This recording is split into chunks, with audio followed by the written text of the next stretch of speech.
You see, the question that is put before us here is this: does hardship, opposition, resistance, or rejection crush our hope and weaken our faith in God?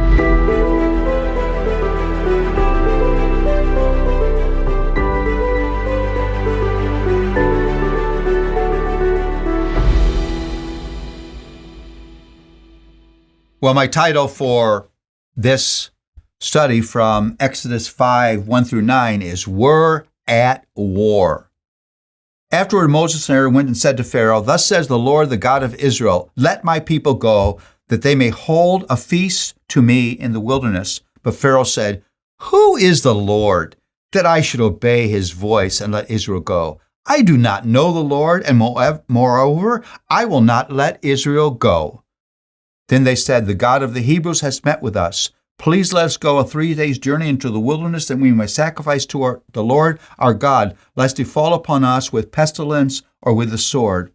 But the king of Egypt said to them, "Moses and Aaron, why do you take the people away from their work? Get back to your burdens." And Pharaoh said, "Behold, the people of the land are now many, and you make them rest from their burdens?" The same day Pharaoh commanded the taskmasters of the people and their foremen, "You shall no longer give the people straw to make bricks as in the past. Let them go and gather straw for themselves.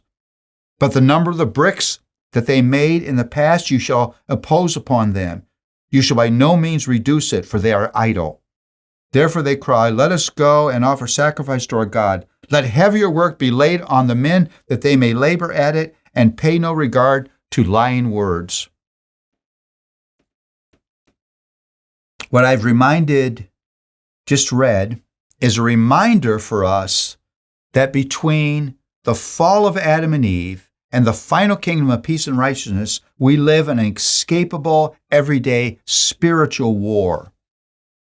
Spiritual warfare is not some unusual thing about demons and deliverance, but is an everyday normal thing.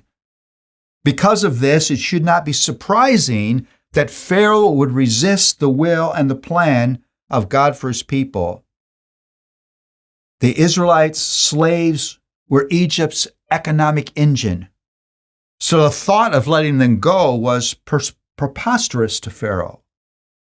What Pharaoh says in response to Moses' request is the fault line of the human community. Hear it. Who is the Lord that I should obey his voice?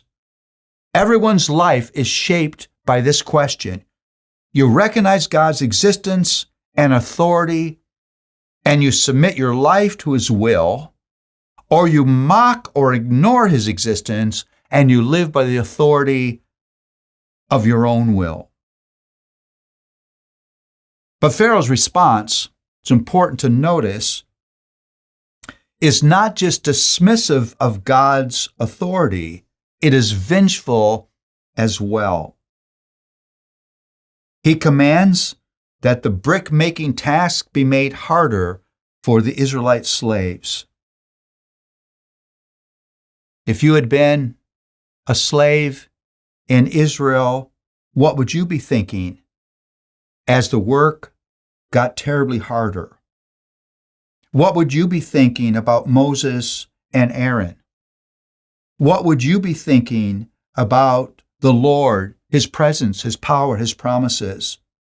You see, the question that is put before us here is this: does hardship, opposition, resistance, or rejection crush our hope and weaken our faith in God?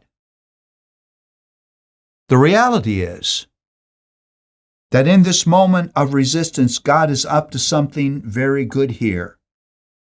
But at that point, it's hard to understand. Makes me think of the disciples watching Jesus' public execution. What Jesus is up to is very good.